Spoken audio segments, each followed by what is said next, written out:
Este es su programa Memorias Santuareñas a través de Teletatamá. Estamos agradeciendo a la Junta Directiva de este importante medio de comunicación del municipio de Santuario. También los agradecimientos al historiador Jaime Vázquez Raigosa por acompañarnos frecuentemente en este espacio donde viajamos a través de la historia, a través de las anécdotas, para dar a conocer muchos apuntes importantes de la fundación del municipio de Santuario. Bienvenido, Jaime Vázquez. Gabriel, un buen día y un buen día al canal Teletatamá y a todas las personas que nos ven. Es muy importante conocer nuestra historia, conocer de dónde venimos, para poder así de pronto mirar un poco hacia dónde vamos, corregir errores que se han cometido y no volverlos a cometer. Esa es como la parte más importante de la historia, los fundamentos de la historia que nos permiten aprovechar experiencias pasadas para ser mejores cada día. Y al comenzar este espacio quiero que hablemos sobre el sentido de pertenencia de los niños, de los jóvenes, de los adultos para con el municipio de Santuario, porque he visto, por ejemplo, en algunas bibliotecas de acá de nuestro municipio, que son 3, 4 bibliotecas a la cual pueden asistir toda la comunidad, toda la familia, y he visto que en el primer stand a la entrada siempre hay unos ejemplares de las revistas, de los folletos, de los libros del municipio de Santuario.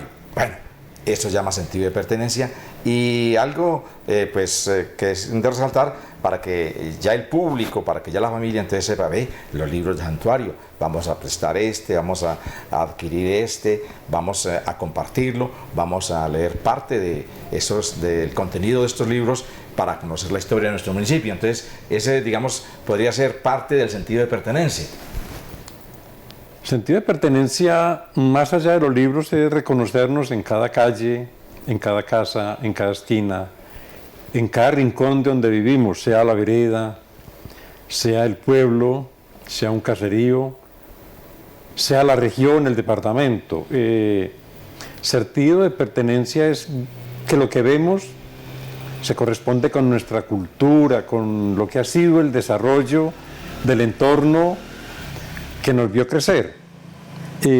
Cuando se pierde el interés por el medio donde vivimos, se pierde el cuidado de ese medio. Hay desinterés, no hay apego, no hay afinidad, no hay amor. Y cuando no hay interés ni amor por lo nuestro, viene el caos, viene que cualquier cosa puede ser tomada como cultura. Entonces la identidad es muy importante y nos debe acompañar desde que nacemos hasta que morimos. Sí, el sentido de pertenencia. Y ojo, los padres de familia. Qué bueno que en los momentos, en los espacios que hay de descanso, en las cuestiones escolares, en las cuestiones pedagógicas, o en vacaciones, o los domingos, de pronto dedicáramos unos minuticos para ir con el niño y con el joven a leer una de las tantas placas que están ubicadas acá en el municipio, unas 2 o 3 placas nada más, pero bien leídas, analizadas. Si de pronto hay algo que nos llame la atención, entonces ya iríamos a la bibliotecaria, iríamos donde está el historiador, donde está el maestro, que nos puede, digamos, ampliar esos conocimientos o lo que hay escrito allí en esas placas, porque hay como un total de unas 50 instaladas placas. Hay 57. Tengo una sin instalar en el almacén, que la casa donde la iba a pegar, que fue la primera escuelita que hubo en Santuario, está muy deteriorada y no aguanta la placa. El dueño es que va a construir ahí, entonces yo la tengo guardada para si algún día se puede instalar, ¿no? ¿Cómo le parece? Entonces, al menos una o dos placas que leamos a la semana. Eso sería un gran avance acá en el municipio de Santuario. Entonces así poco a poco nos vamos adentrando en la historia de nuestro municipio, nos vamos familiarizando con los nombres de los fundadores, de los himnos, por ejemplo, del himno de Santuario, de la música de nuestro municipio, de los artistas, de los pintores, de los escritores, poco a poco. Entonces esa sería una forma muy calmada de ir como llevando al niño también y al joven para que se interese por conocer la historia del municipio donde vivimos. Ya usted mencionó lo relacionado con la primera escuela que funcionó acá en nuestro municipio. Hablemos de esas escuelas, hablemos de los maestros de esa época. Entonces, funcionó, no donde estaba, por ejemplo, se cree que, que aquí funcionó la Martínez, la escuela Francisco Martínez Restrepo, pero el sitio donde estuvo la primera escuela, donde estuvo en ese tiempo la complementaria, que el Colegio San Juan Bosco, que el Liceo San Agustín, Instituto Santuario, en fin, todas esas escuelas, mencionemos, bueno, hablemos de esa donde está ya para derrumbarse ese edificio, esa casona donde funcionó la primera escuela. Sí, la primera escuela estaba un poco arriba de la finca La Violeta, una cuadra abajo de la plaza,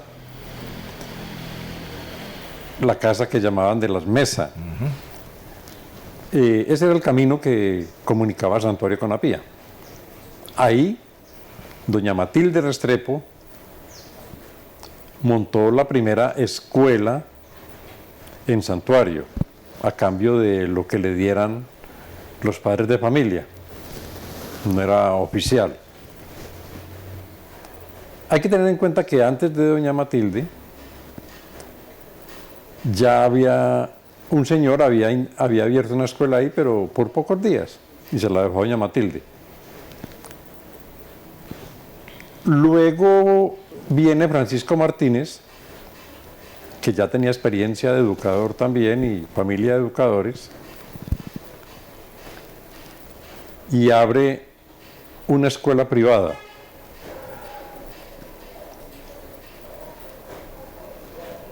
Esa escuela inicia donde está el instituto y se oficializa en 1892, siendo el primer maestro oficial Francisco Martínez. Enseñaba niños en la mañana y niñas en la tarde, porque la iglesia no permitía que se revolvieran niños y niñas. En ocasiones le colaboraba a doña Matilde. Para 1895 era tanto los estudiantes que ya estaba doña Matilde enseñándole a las niñas para ayudarle a don Francisco. Entonces deciden separar en planteles diferentes. Los niños se quedan donde está el instituto y las niñas se les abre la escuela donde está el hogar infantil. Esa escuela la dirige doña Matilde, que hoy día es Sagrados Corazones. Y para el año 30, que cierran la trilladora, por efectos pues, de la creación de la Federación de Cafeteros, la federación empieza a presionar el cierre de las trilladoras, porque la federación va a hacer esa labor en toda la región. Entonces las trilladoras empiezan a desaparecer y donde está hoy día la escuela Marco Fidel era una trilladora. Entonces pasan la escuela al local que desocupa la trilladora. Ahí sigue funcionando la escuela de niños todavía. Ese tiempo entonces no se permitía que los niños y las niñas en un mismo grado o en un mismo día. Sí, yo me acuerdo que hasta el año, por ejemplo, en otros municipios del departamento de Caldas, cuando era el Gran Caldas, digámoslo así, los niños iban los lunes, por ejemplo en Viterbo iban en el área rural, los niños iban los lunes, las niñas iban los martes y así se iban alternando porque no lo permitía pues algunos reglamentos, no lo permitía, la iglesia no permitía esa, digamos, esa mezcla de los niños y las niñas. Inclusive hasta en los templos, en los oficios religiosos, yo me acuerdo hasta el año de 1974, entonces la nave de la izquierda del templo, la nave de la derecha, entonces la de la derecha ocupada por los hombres, la de la izquierda ocupada por las mujeres. Entonces esa era la costumbre que tenía en ese tiempo. No se permitían los establecimientos mixtos, no se permitían hasta ciertas fechas que más adelante hablaremos de ellas. Hubo también unas escuelas o grados complementarios, quizás porque pues se estudiaba hasta tercero, hasta segundo, tercero o cuarto de primaria, entonces el quinto elemental, el quinto de la complementaria, entonces todas estas cuestiones se tenía en esa época. Y también hablemos sobre cuando ya la persona terminaba la complementaria, entonces ¿qué se ponía a hacer? Esa es la cosa. Entonces ya de ahí no era que algunos estudiantes, algunas personas enviaban a sus hijos a otros municipios, a otras ciudades, a otras capitales para que continuaran sus estudios. Bueno, siguiendo con la educación, los niños que salían de primaria, acá abrieron el colegio privado San Agustín, bachillerato. Pues muy contra el querer de la iglesia, porque la iglesia no permitía la educación privada.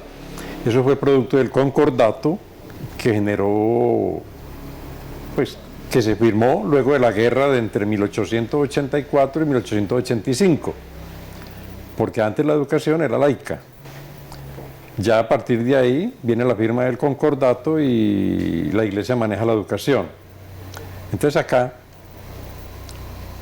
la dirigencia santuareña funda el colegio privado San Agustín, donde se educa a los jóvenes santuareños, y se abre el colegio de secundaria para jovencitas Santa Librada, también privado. Este colegio, pues, ante los ataques que sufrió, fue cerrado primero que el San Agustín. Entonces se contrata una institutriz de Medellín que abre lo que se llamó el colegio de la señorita Elvira, con unos modelos educativos muy importantes para la época, colegios de libre pensadores.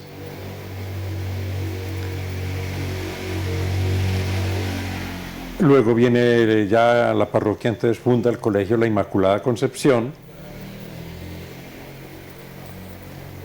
y más tarde el María Auxiliadora.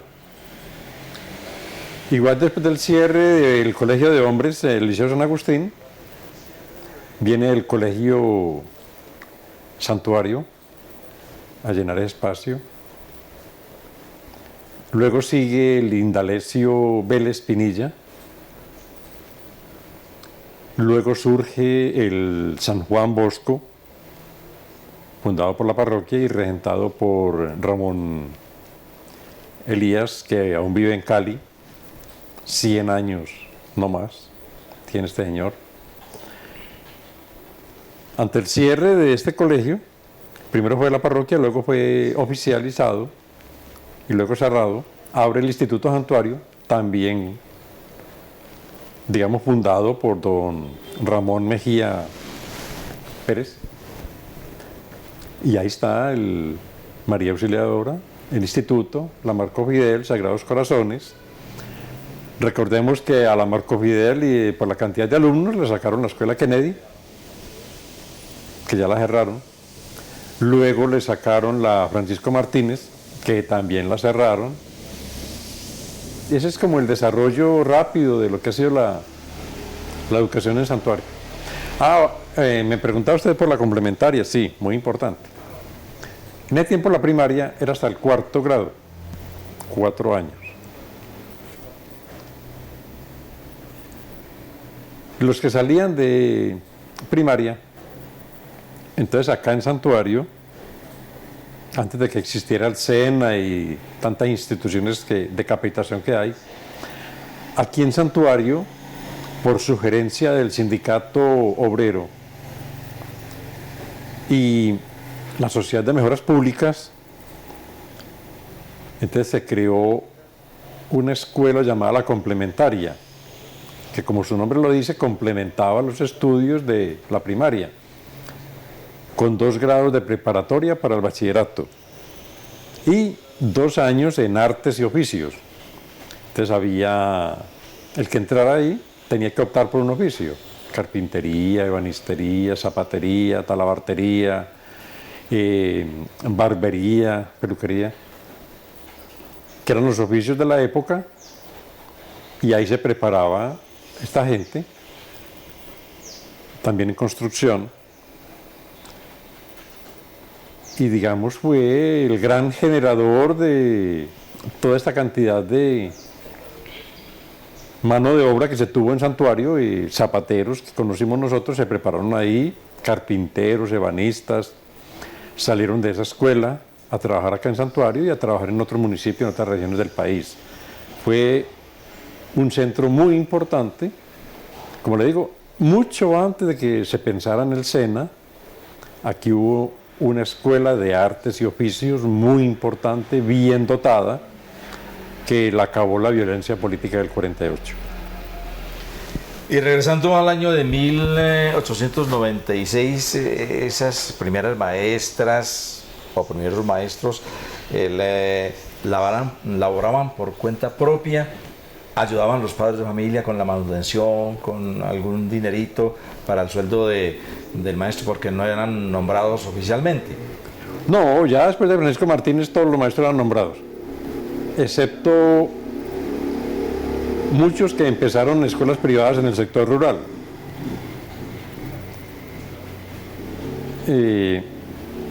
Pero ya acá, los establecimientos que mencionamos, los maestros eran pagados. Si la escuela era privada, la pagaba la ciudadanía, y si era pública, como Sagrados Corazones, Marco Fidel, lo pagaba el gobierno, el Estado. Y se cree todavía que la educación privada es mejor. Pues era acorde a lo que querían los padres de familia.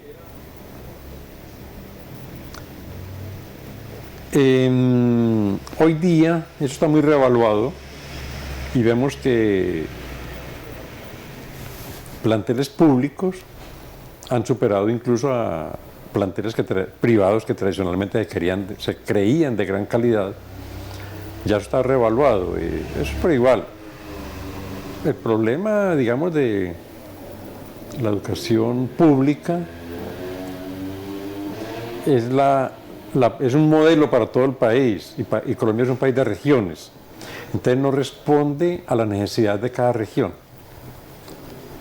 Y a nivel municipal hay unas atribuciones por parte de los alcaldes que nunca las ejercen, no las toman, entonces no las aplica.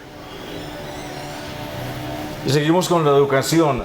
Eladia Mejía, recordada por los historiadores, por los investigadores, doña Eladia Mejía, era una profesora o una niña antioqueña, ¿cierto?, que la trajeron acá a este municipio. Cuéntenos en qué parte vivió ella o vivieron sus padres y qué actividad desplegó ella acá en el municipio de Santuario o en el Gran Caldas. Eladia Mejía vino con sus padres. La mamá de Eladia era familiar de Francisco Martínez Restrepo. La mamá de Eladia era educadora. Francisco era educador. Entonces Eladia vino, estando su pariente acá enseñando, la trajeron los padres y ella se dedicó más que todo a enseñar en la capilla, a enseñar catecismo, a preparar niños para comuniones, a enseñarles a leer y escribir.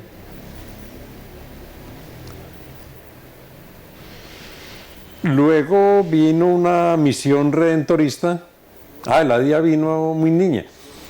Y Eladia vivió donde hoy día es la casa de Manuel Pareja, un poquito enseguida de donde está el supermercado San Isidro.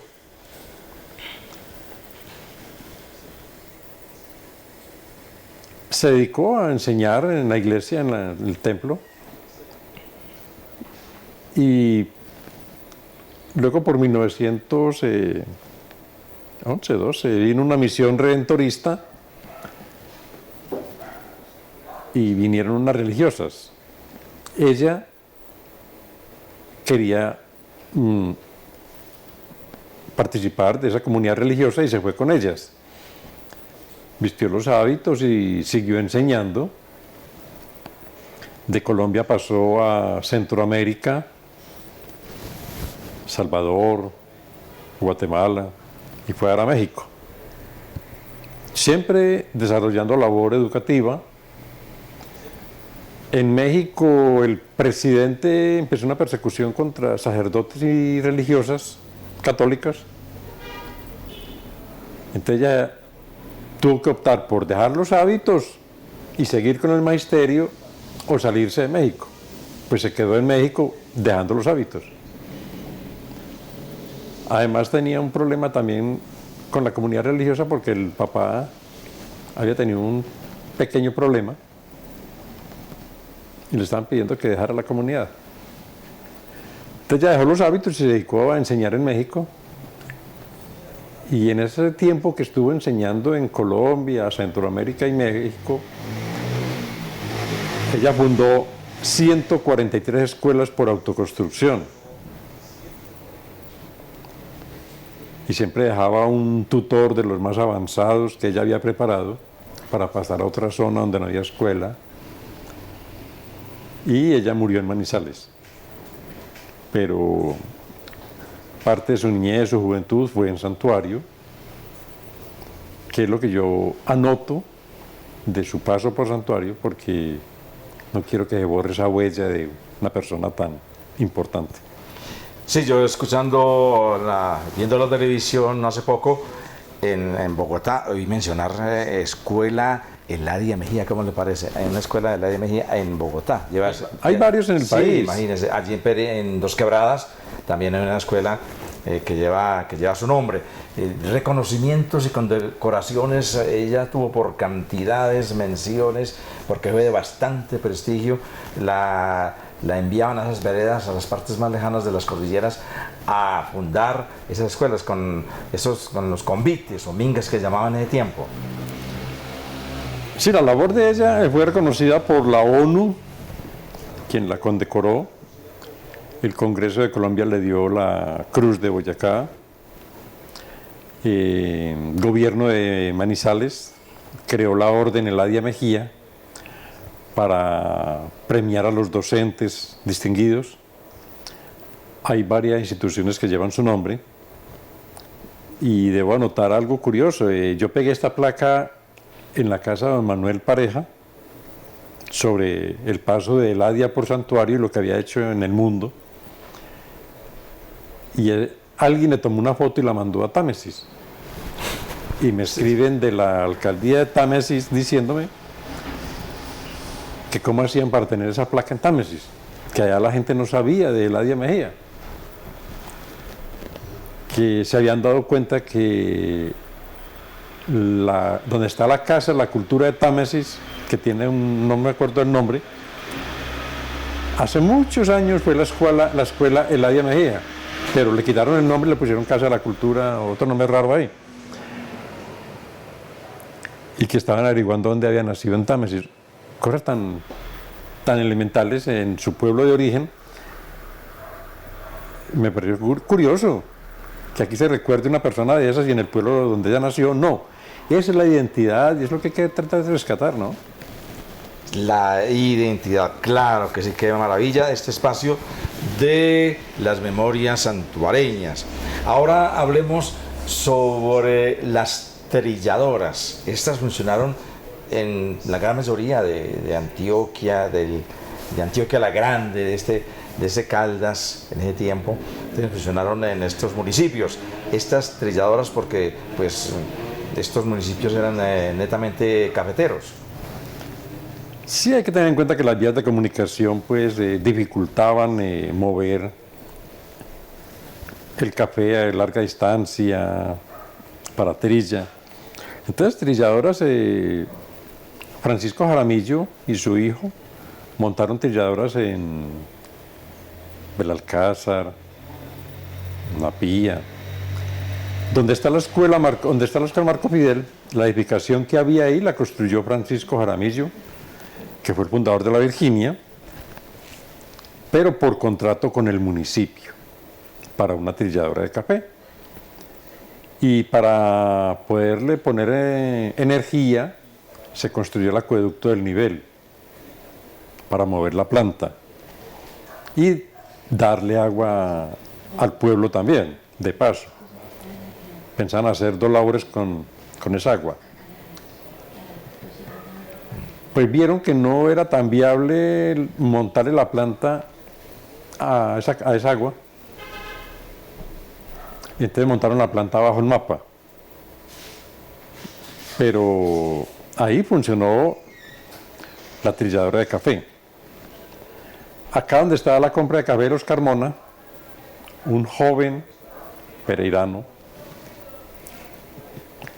de apenas 19 años vino y montó ahí trilladora de café, que fue también quien le montó planta de energía eléctrica a la Celia, que era una vereda de Santuario, y montó trilladora allá. Aquí en la Bretaña hubo otra trilladora. Y hablando de trilladoras, donde está la farmacia de descuento, fue una trilladora de maíz.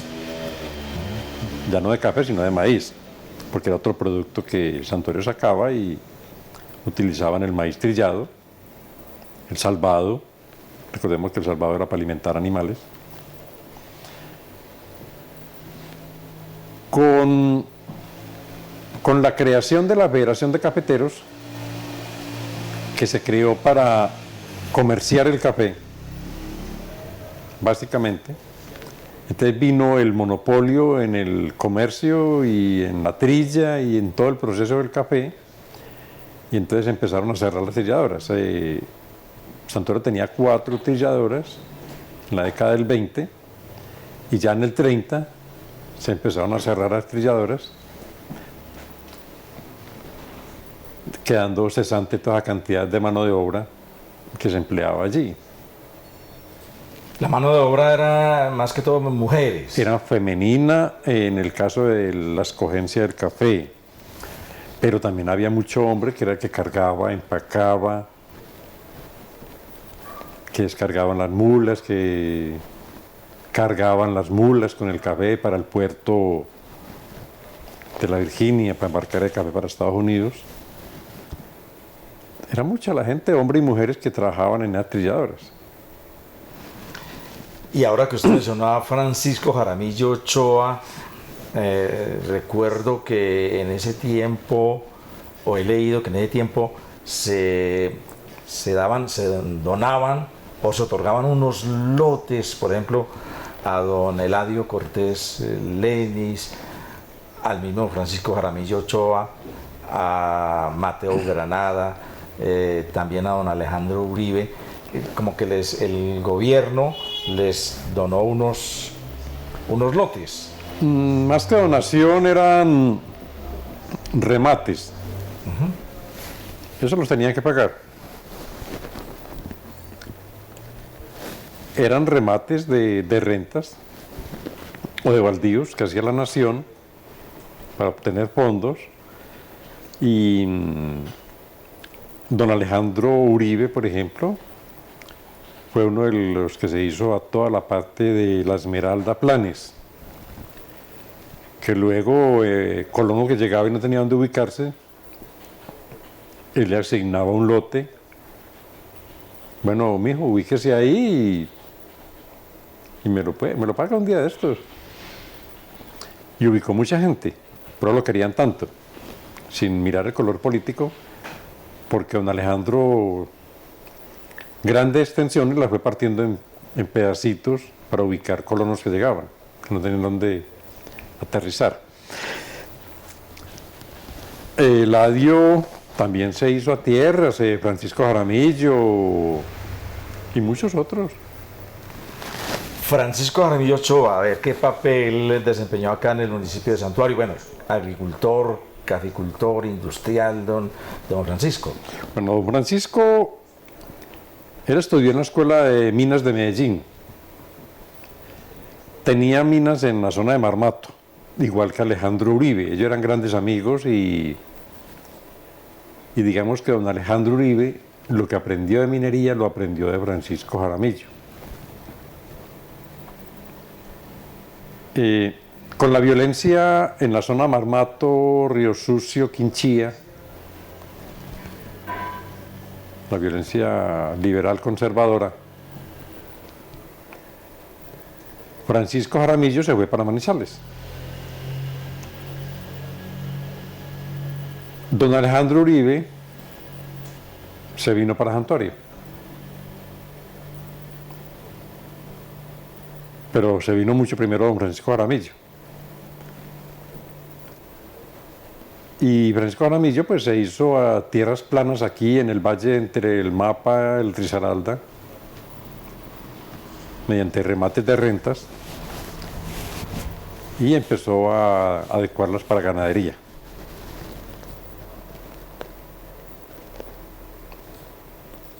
Construyó una bodega que fue el puerto de Portobelo, que era su propiedad insignia ahí en la zona, y se hizo las tierras del frente, donde había primero había un pueblo de negros que las haciendas del valle echaban por enfermos, por ancianos, ya no podían trabajar, entonces los licenciaban, sacándolos para no mantenerlos. Y se venían a resguardar unos aquí en Sopinga y otros en Cañaveral del Carmen, donde cae el río Cañaveral al Cauca, en el tiempo territorio de Santuario. Y otros era que se volaban de esas haciendas en el Cauca, en el valle, y venían a refugiarse ahí en los palenques. Y Francisco Jaramillo adquirió tierras ahí en la Virginia, donó el lote para la plaza, el templo, y digamos propició el inicio de la construcción de la Virginia, pero ya muy encaminada a colonos de origen antioqueño, desplazando un poco a los negros. Y entonces en homenaje a él está el nombre de este puente que nos comunica entre la Virginia y Pereira, puente sobre el río Cauca, Francisco Jaramillo Ochoa. Ese puente lo consiguió el diputado hijo de él, que Jaramillo Montoya presentó la propuesta y a que el gobierno de Caldas construyera ese puente y pidió que le pusieran el nombre del papá. Sí, ahí leemos nosotros la placa al pasar, se lee, y que este puente pues fue inaugurado por el presidente Misael Pastrana Borrero. Los puentes, los fundadores, los escritores, las historias, las anécdotas en este espacio de memorias santuareñas. Continuemos ahora con la actividad minera, porque usted ahora mencionó 2, 3, hasta 4 mineros que hubo acá en el municipio de Santuario que sobresalieron, porque oiga, en ese tiempo la gente era muy organizada, tenían, asociación de mineros La Esmeralda. Sí, Alejandro Uribe con Mateo Granada e Ismael Porras crearon la Sociedad Minera La Esmeralda.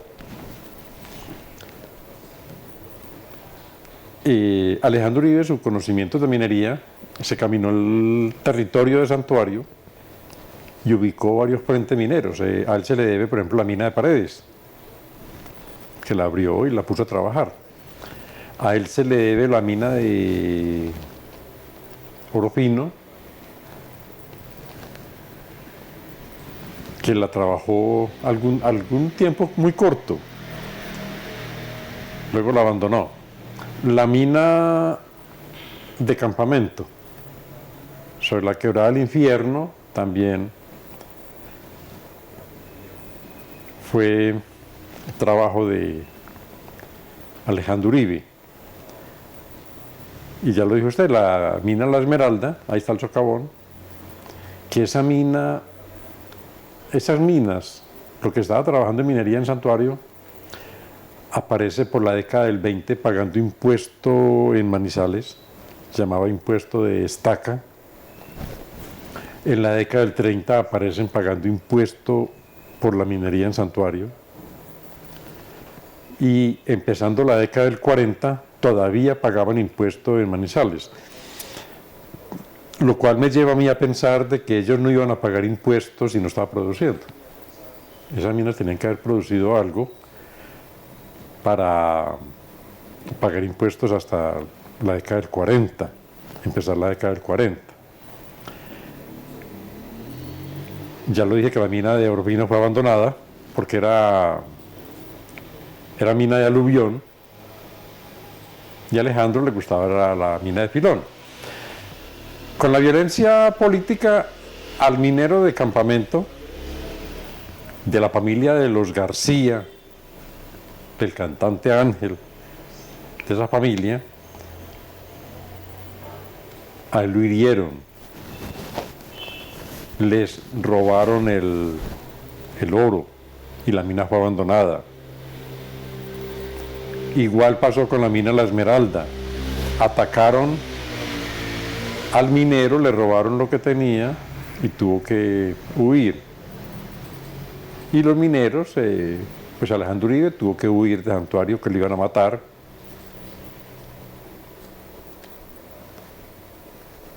Ya Mateo había muerto.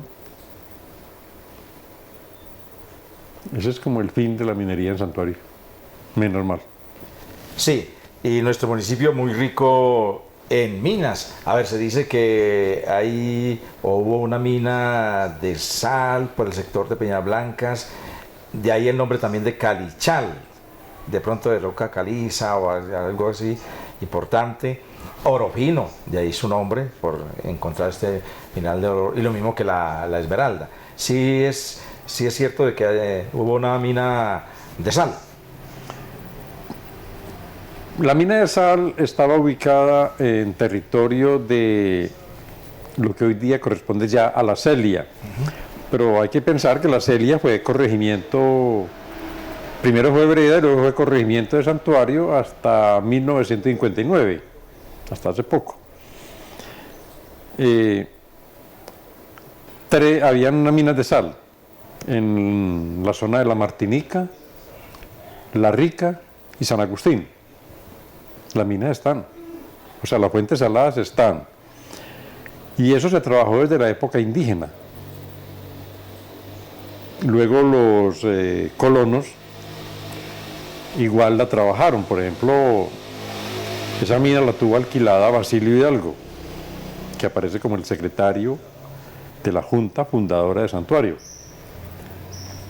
Basilio Hidalgo y Rosso Rodas tuvieron alquiladas esas minas de la Celia, los cuales tenían pues toda la infraestructura para producir sal, que se traía y se guardaba en la casa que luego fue de don Arturo Chalarca. Aquí cerca de la plaza, ahí se guardaba la sal que venía allá y se vendía para las ganaderías de Santuario, tanto la ganadería de Tierra Fría como la de Tierra Caliente.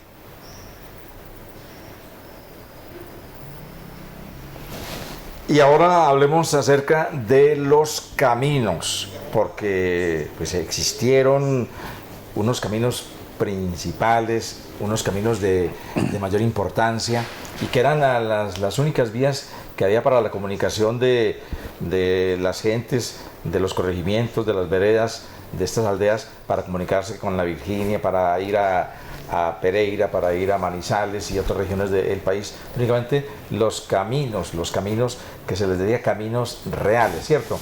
Por ejemplo, de Pueblo Rico, camino real, el que se venía de Pueblo Rico y que iba, por ejemplo, para la Virginia, ese camino real pasa por Apía, Crucero, a ver si no estoy equivocado, por el Crucero, aquí al Vergel, cerca al Tambo, este puente que hace poco se cayó, y llegar acá al municipio. Ese es el camino principal, el camino real. Bueno, hay que tener en cuenta que los caminos inicialmente fueron indígenas. Y estaba el Gran Camino que venía desde Chile, por lo que hoy día es Bolivia, Perú, Ecuador, Colombia, y remataba en Sierra Nevada. Por acá, por la zona de Santuario, ese camino se dividía en dos. Aquí, en el norte del valle,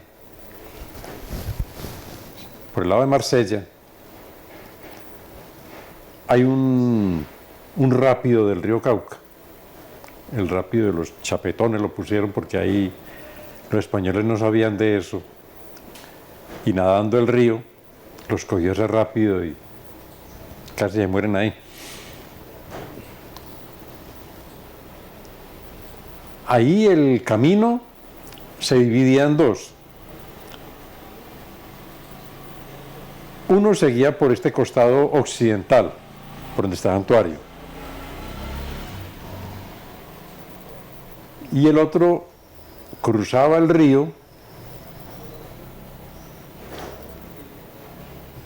donde hay enseguida el rápido ese de Marsella, cruzaba el río y cogía la cuchilla de Belalcázar, que comunicaba las comunidades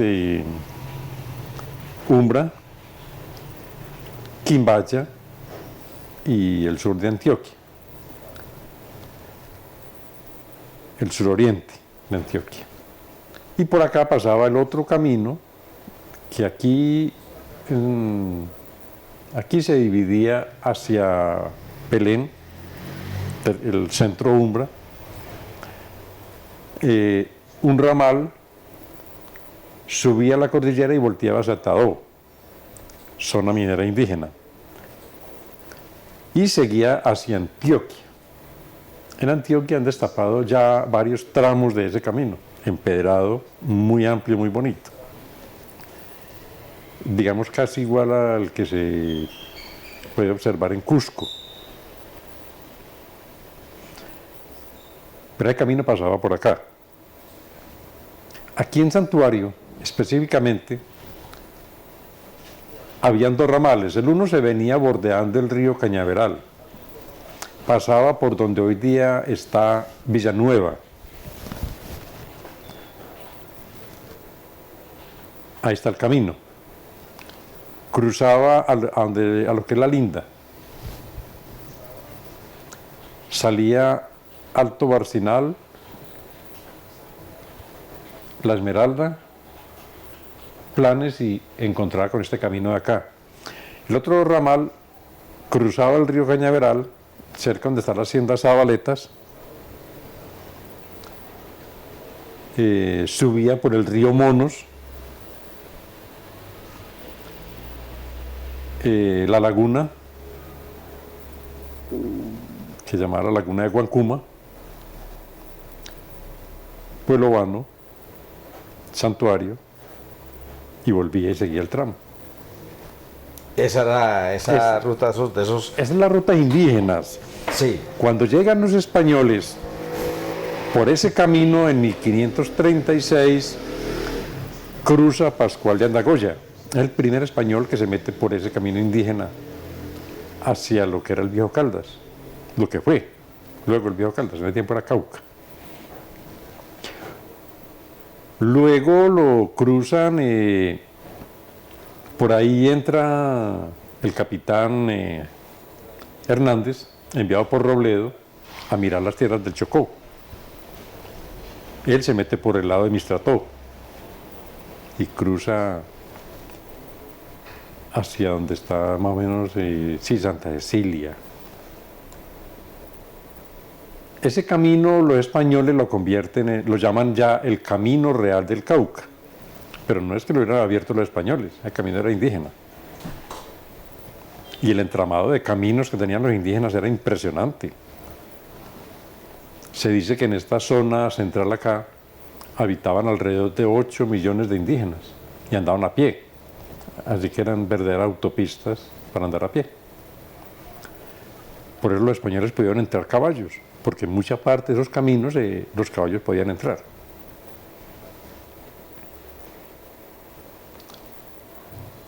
Ese camino real del Cauca, por ejemplo, aquí en Pueblo Vano, adjudicaron tierras al lado y lado del camino real del Cauca, porque quien hiciera mejora y construyera casa sobre el camino real del Cauca, le adjudicaban tierra. Y ahí adjudicaron varios predios, por mencionar uno, Mateo Granada. Él fue beneficiado con adjudicación por estar sobre el camino real del Cauca. Y pasaba por Santuario, por lo que es la plaza. Ese camino fue convertido luego en el camino de los viajeros. Por ahí caminó Bossingol y tanto viajero que hubo. Y luego fue el camino de los arrieros.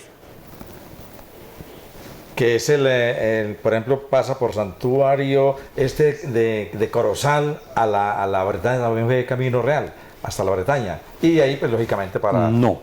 ¿No fue real? No. Cuando los problemas entre Apía y Santuario, por la fundación de Santuario,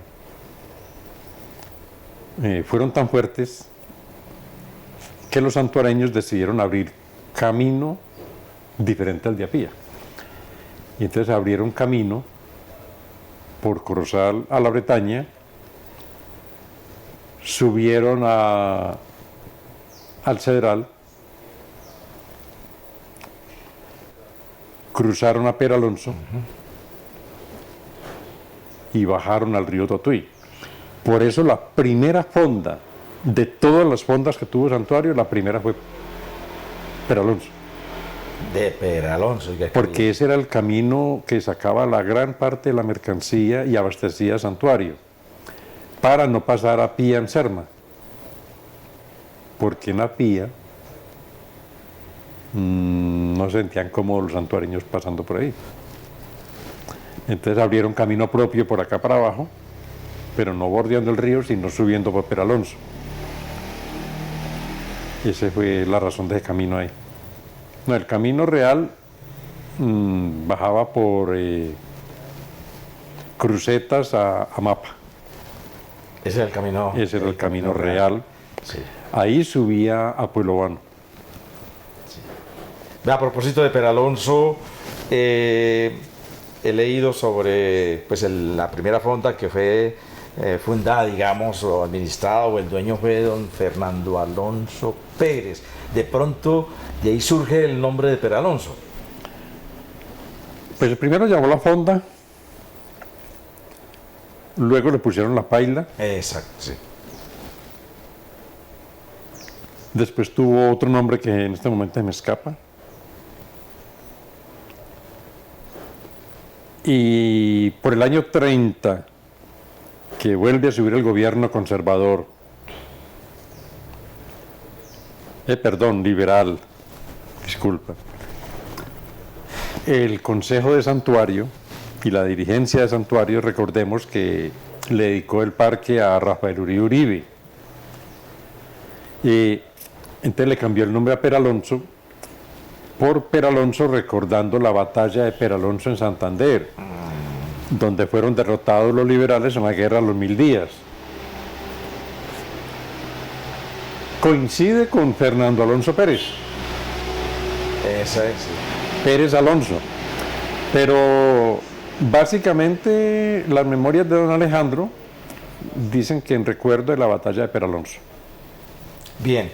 Allí en la Bretaña, entonces era sitio, digamos, obligado de arrieros, de viajeros, de caminantes. Fue, pues, de mucho progreso este sector allí de la Bretaña en ese tiempo. Pues la Bretaña tenía una fonda muy importante, tenía una trilladora de café, Y ahí convergían una cantidad de fincas y era el camino donde se movía carga hacia el santuario de Portobelo. Sí, era un sitio muy importante. En ese tiempo el corregimiento de Peralonso fue también de mucha pujanza, de mucho avance, de mucho progreso. Se cuenta que se tuvo centro de salud, cuerpo de bomberos, estación de policía o inspección de policía, capilla. Fue de mucho renombre, de mucho empuje ese Peralonso en ese tiempo. ¿A qué se debió que ya hoy en día está como abajo, como que no se menciona, como que no se tienen noticias de este corregimiento que pertenece a Santuario? Peralonso, por el año 30, ya con la independencia de Balboa, que precisamente este mes que entra cumple 100 años de ese separado de Santuario. Entonces, en el año 30, que viene ya el gobierno liberal, entonces acá se crea el corregimiento de Peralonso y se le da impulso, se apoya.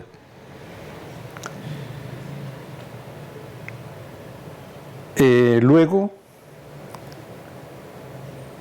cuando sube otra vez el gobierno conservador, Peralonso ha rebajado otra vez la inspección de policía, le quitan el corregimiento. Y luego, más o menos por el año, no recuerdo la fecha exacta, pero es don Ramón Cartagena, siendo concejal de Santuario, en representación de esa zona de Peralonso, quien logra que vuelva y se declare corregimiento.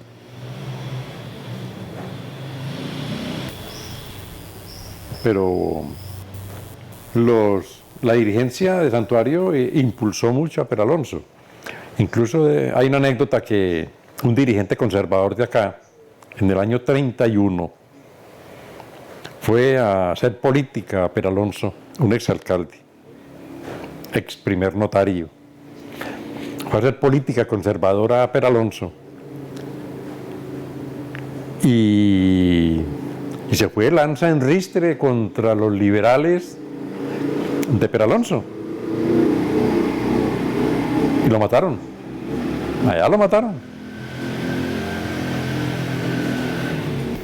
Sí, esos tiempos los que recordamos acá en este espacio de memorias santuareñas. Bueno, alrededor de esas fondas, en muchas partes o en muchos municipios del departamento de Caldas se fundaron allí los municipios, porque era el principal sitio que había en esa época donde iban los campesinos, los viajeros, y entonces eso se ve como agrandando el caserío, en fin. Entonces de ahí surgió los municipios, caso por ejemplo de Quimbaya y otros que se fundaron alrededor de una fonda de ese tiempo. Sí, por lo general los poblados surgieron alrededor de una fonda. El caso de Santuario es un poco atípico, porque la fundación pues se planeó desde las montañas de Río Sucio. Pero así surgió la Celia, Balboa, Peralonso. Peralonso fue un corregimiento muy rico, tenía mercado propio. Sacrificaban reses allá para el consumo de toda la zona, cerdos. Hay otra anécdota que daba tanta plata a Peralonso que un domingo fue el sacerdote de acá a decir misa y a recoger la limosna y encontró con que había subido también un sacerdote de la Virginia a decir misa y recoger la limosna. Y se agarraron los dos sacerdotes a plomo en la calle central de Peralonso. Claro, sin muertos ni heridos. Pero es una anécdota como para contar, dos sacerdotes agarrados a plomo por la limosna de Peralonso. Tiene que haber sido muy buena la plata. Qué bien, Jaime Vázquez.